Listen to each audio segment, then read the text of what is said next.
Pemirsa, Anda kembali bersama kami dalam IDX Session Closing. Menteri Pendayagunaan Aparatur Negara dan Reformasi Birokrasi mengusulkan agar gaji pegawai negara sipil dinaikkan. Dan Menpan RB menyebut usulan kenaikan gaji merupakan bagian dari rencana perubahan rumusan besaran pemberian tunjangan kinerja pegawai negeri sipil. Dengan hari tua PNS naik ke 7%. Mungkin ini kan juga hubungannya adalah harus berkolaborasi juga dengan Kementerian Keuangan ya Pak. Tapi kalau dari Kementerian Pan RB sendiri, Bapak Abah sendiri melihat sebenarnya dari usulan ini seperti apa efeknya dan kira-kira apa yang akan dilakukan Pak? Ya. Jadi sebetulnya concern kita untuk memperbaiki kesejahteraan ASN itu komitmennya pemerintah itu cukup kuat ya. Ya kemarin Pak Presiden mengumumkan untuk hakim ya, untuk yang lain-lain. Jadi ada dua hal ya. Yang pertama itu adalah aspek penghasilan. Itu ada sebenarnya kita kan udah punya gaji pokok, ada tunjangan jabatan, ada tunjangan kinerja, ada tunjangan beras, ada tunjangan khusus. Sebetulnya tunjangan khusus itu ya teman-teman yang punya resiko pekerjaannya juga kan ada tunjangan resiko dan sebagainya. Namun itu belum bisa menjamin keberlangsungan ketika pensiun ya. Karena ketika pensiun itu kami dihitungnya itu dari gaji pokok bukan dari penghasilan. Kalau kita ngacu ke ILO itu kan harusnya di atas 40% dari penghasilan. Kita di bawah 40%. Kita itu dari gaji pokok, tapi walaupun 75%, tapi kan kalau dihitung secara total nggak nyampe yang 40% itu tadi. Jadi artinya memang ketika teman-teman bekerja dengan pensiun, antara penghasilan dengan pensiun itu dia sangat jauh. Nah oleh sebab itu tadi misalnya ada usulan untuk penambahan iuran ya memang harus kita kaji dulu dari aspek kebijakannya dan kemampuan keuangan negaranya. Apalagi kita banyak program-program prioritas yang harus kita lakukan untuk kesejahteraan rakyat gitu kan. Itu juga harus jadi yang utama. Jadi kalau menurut saya sih harus kita kaji secara mendalam sehingga ketika Bu Menteri membahas dengan keuangan, dengan instansi terkait dari aspek kebijakannya itu bisa dilakukan secara terintegrasi dan secara betul-betul utuh pertimbangannya sehingga dampak-dampak mitigasi resikonya juga itu jadi pertimbangan. Memperkuat latar belakangnya. Betul ya. Karena kalau nggak seperti itu, dan sekarang ini kan sensitivitas untuk hal yang seperti ini juga harus kita pertimbangkan ya di tengah-tengah rakyat misalnya yang butuh sekolah, butuh meningkatkan taraf hidupnya dan sebagainya. Baik, pertanyaan saya terakhir mungkin ya Pak untuk menyimpulkan dialog kita pada siang hari ini. Mungkin evaluasi dari Kemenpan RB secara keseluruhan berkaitan dengan program kesejahteraan ASN dan kira-kira apa target-target terdekat yang ingin dicapai Pak? Jadi untuk kesejahteraan ASN ini kami sekarang sedang menyiapkan namanya rancangan peraturan pemerintah tentang penghargaan dan pengakuan. Ya, karena kan sekarang ini kita akuilah bahwa mungkin sistem kepangkatan harus kita selaraskan dengan beban kerja. Kalau pangkatnya ini beban kerjanya harus segini loh, sehingga harga jabatannya segini kan gitu ya. Meritokrasi. Meritokrasinya diterapkan di situ. Jadi kompetisi nih, karena sistem merit harus diterapkan. Yang kedua saat ini kendala kita adalah masih terjadi disparitas penghasilan. Jadi artinya ada misalnya ada dianggap lembaga ini lebih tinggi kok, ini enggak dan sebagainya. Kan itu harus kita payungi semuanya. Yang ketiga ya keterbatasan anggaran lagi ya gitu. Klasik sebetulnya ya, tapi ya itulah yang terjadi. Tapi kalau misalnya anggaran yang dibutuhkan tapi juga bisa meningkatkan kinerja, kenapa tidak gitu ya. Nah, nanti kuncinya adalah yang diperbaiki bukan hanya sistem penghasilannya, Mbak Dina, tapi juga pensiunnya ya, pensiunnya supaya nanti orang itu bukan saja tadi bahagia ketika bekerja, tapi ketika pensiun pasca pengabdian, dia juga merasa terjamin kehidupannya. Nah itulah nanti akan kita atur di dalam PP pengakuan penghargaan, di mana itu merupakan mandat dari Undang-Undang 20 2023 tentang aparatur sipil negara. Dan saya kira ini memang jadi dambaan lah. Ya. Di samping juga mungkin ini Mbak Dina, kita juga harus kualitasnya ditingkatkan ya, tapi kuantitas itu juga mungkin kita akan tekan juga. Kualitasnya semakin bagus, kesejahteraannya semakin bagus, sehingga ada keseimbangan lah antara keuangan negara yang dikeluarkan dengan kualitas aparatur sipil negara dalam melayani publik. Oke, baik, gitu, luar biasa. Terima kasih Pak Ya, Abah Adina, terima kasih. sudah berbagi informasi dan juga perspektif bersama kami. Kalau kita lihat APBN kita itu setiap tahun meningkat, dan nanti kami kaitkan dengan anggarannya dari Kementerian Keuangan, itu relatively sebetulnya stagnan. Ini menggambarkan kami merasa bahwa kami tidak berhak untuk earmarking terhadap berapa volume APBN. Tapi kita betul-betul melihat organisasi Kementerian Keuangan yang memang harus dibangun. Tidak harus selalu linier meningkat sesuai dengan volume APBN. Namun kami berterima kasih kepada Komisi 11 yang selama ini sudah terus meneliti APBN dan rencana kerja anggaran kami untuk kemudian mengidentifikasi apa-apa yang memang harus dibangun dan diperkuat di Kementerian Keuangan. Karena tugas kami begitu sistemik mempengaruhi seluruh Republik Indonesia. Kita lihat untuk APBN tahun 2000, ini tahun berapa ya Pak ya? 2024 ke 2025. 2024 audited ke 2025 yang sedang berjalan. APBN-nya naik dari sisi penerimaan negara 2,3% year on year mencapai 3.004,5 triliun. Belanja negara untuk pemerintah pusat belanjanya 2.701,4 naik 2,34, dan transfer ke daerah naik 0,6% atau 919,87.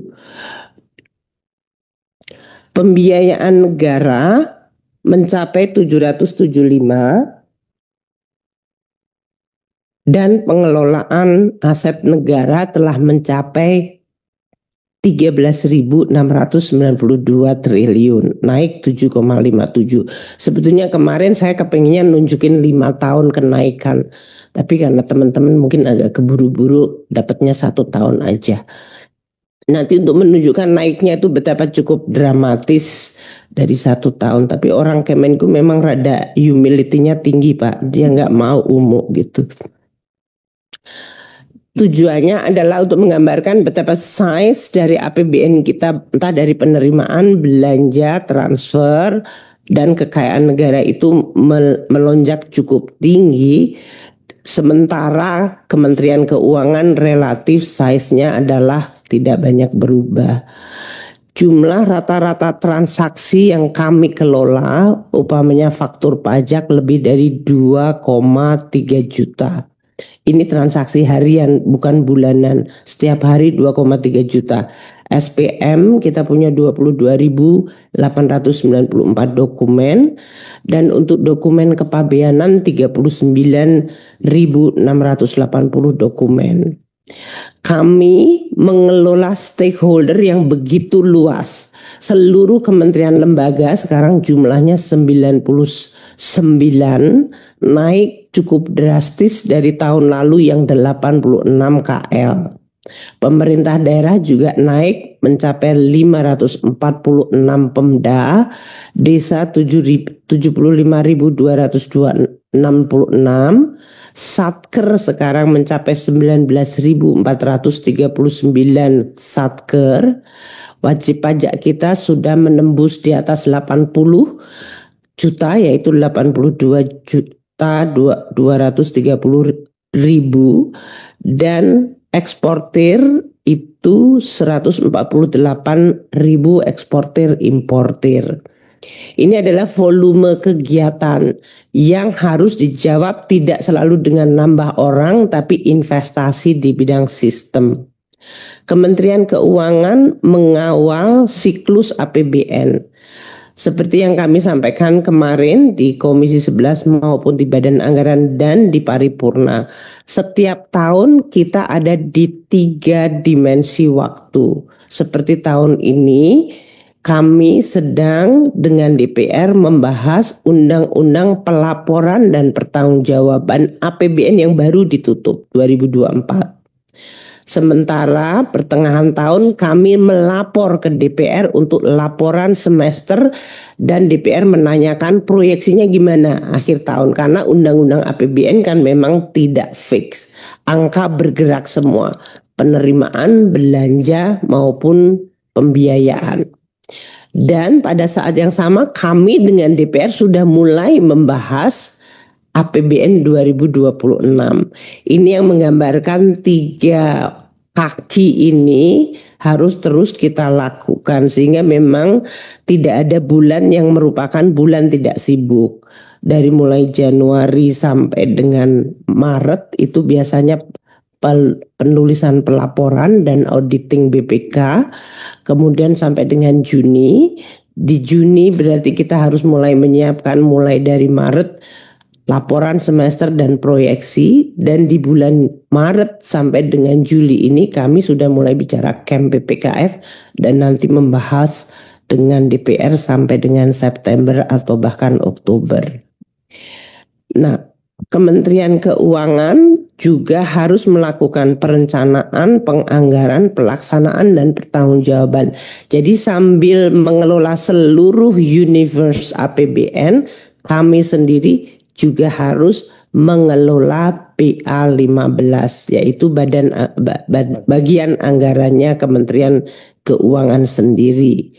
Dalam hal ini total anggaran 2025 42,8 triliun. Kalau ditambah BLU itu adalah yang di-attach ke kami seperti kelapa sawit, LPDP, Elman, itu semuanya menjadi 53,19. Efisiensi 8,9. Mana? Ini nggak di. Oke. 2025 deh. Dari 2025 42,8 kami dipotong efisiensi 8,9 triliun. Sementara size APBN-nya tadi di halaman 1 justru mengalami. Sudah jelas di hadapan mata dengan kebijakan-kebijakan kita dalam beberapa bulan ini, dan sekali lagi saya tekankan peranan dari pemerintah sebelum pemerintah yang saya pimpin. Harus saya tegaskan di sini bahwa transisi dari pemerintah Pak Jokowi kepada saya adalah yang ikut menentukan bahwa kita sekarang bisa bekerja dengan cepat. Saudara-saudara sekalian, kita harus berani mengakui kebaikan dan keberhasilan pemerintah sebelum kita. Saya tidak akan pernah malu-malu bahwa apa yang kita kerjakan sekarang tidak kecil peranan pemerintah sebelum ini. Semua pemerintahan sebelum ini sangat berjasa. Kalau kita bicara infrastruktur, kita bisa lihat dengan mata kita apa yang dibangun oleh Bung Karno, oleh pemerintah pertama kita, dilanjutkan oleh Presiden Soeharto, dilanjutkan oleh presiden-presiden selanjutnya. Tidak ada suatu pembangunan bangsa yang datang demikian seolah-olah jatuh dari langit. Tidak. Pembangunan suatu bangsa dibangun dengan keteguhan, dengan kesabaran, batu demi batu, langkah demi langkah, dengan keringat, dengan darah, dengan air mata. Semua infrastruktur yang kita nikmati dibangun oleh pendahulu-pendahulu kita. Dengan demikian, yang sekarang kita lakukan adalah prioritas. Dalam tahun-tahun pertama, saya kira dalam 2-3 tahun ini, prioritas kita masih untuk menjamin pangan kita. Dan alhamdulillah produksi pangan, prestasi pangan kita adalah terbesar sepanjang sejarah Negara Kesatuan Republik Indonesia. Mau diakui, mau tidak diakui, cadangan beras kita sekarang di gudang-gudang pemerintah adalah terbesar sepanjang sejarah Negara Kesatuan Republik Indonesia. Di bidang produksi beras dan di bidang produksi jagung. Dan prestasi kita di bidang teknologi, hektar demi hektar, sudah cukup seimbang dengan prestasi negara-negara lain. Produksi beras kita yang saya lihat terakhir di Sumatera Selatan, di Sumatera Selatan saja peningkatan produksi beras diperkirakan tahun ini 48% peningkatannya. Di kuartal pertama ini sudah 48%. Diperkirakan ini akan terus. Produksi per hektar pun sangat menggembirakan. Yang biasanya 3-4 ton gabah per hektar, sekarang sudah 6-7-8 ton. Sangat luar biasa. Di beberapa tempat bukan saja 3 kali panen, ada beberapa tempat di Indonesia sudah 4 kali panen 1 tahun, saudara sekalian. Saya kira ini prestasi dunia yang perlu kita banggakan. Dan kita akan terus. Bagaimana kita bisa mencapai prestasi ini dalam waktu dekat? Karena kita melakukan efisiensi. Kita melakukan deregulasi. Peraturan yang kita bikin sendiri yang menghambat diri kita sendiri. Birokrasi yang bertele-tele. Saudara-saudara, pupuk dari pabrik milik pemerintah Indonesia, pupuk yang disubsidi oleh APBN, keluar dari pabrik menuju petani, tadinya 145 peraturan, 145 regulasi. Harus tanda tangan menteri. Untuk tanda tangan menteri harus paraf dirjen. Dari situ persetujuan gubernur, persetujuan bupati, persetujuan camat, baru ke petani.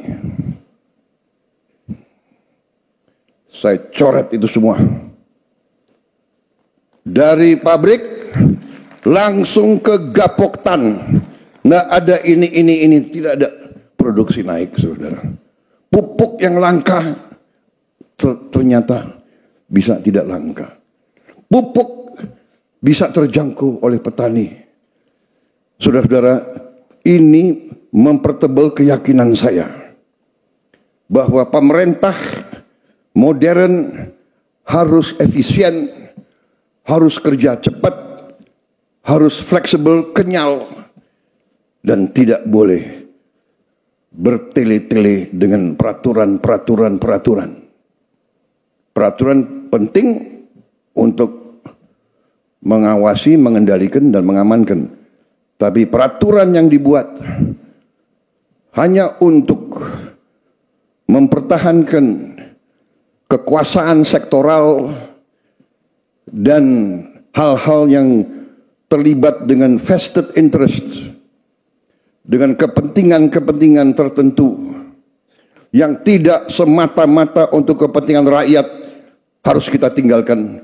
Dan saya bertekad untuk saya bekerja keras untuk mengurangi regulasi-regulasi yang tidak masuk akal. Saudara-saudara, dengan prioritas demikian baru kita wujudkan yang akan kita wujudkan. Karena itu saya hargai Menko Infrastruktur. Saudara menangkap masalah yang kita hadapi, saudara menangkap strategi saya. Prioritas untuk itu infrastruktur sekarang saya mengundang sektor swasta dari dalam negeri dan luar negeri untuk ikut terlibat dalam pembangunan infrastruktur kita sebesar-besarnya. Sebesar-besarnya.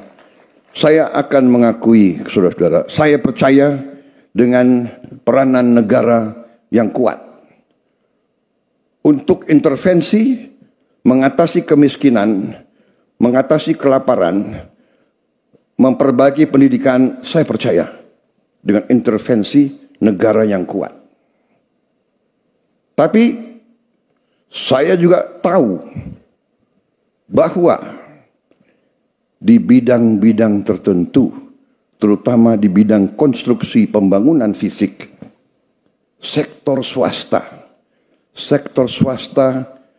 dan juga sektor swasta internasional sering lebih modern, lebih efisien, dan dapat mencapai prestasi tepat waktu dengan menghemat anggaran yang besar.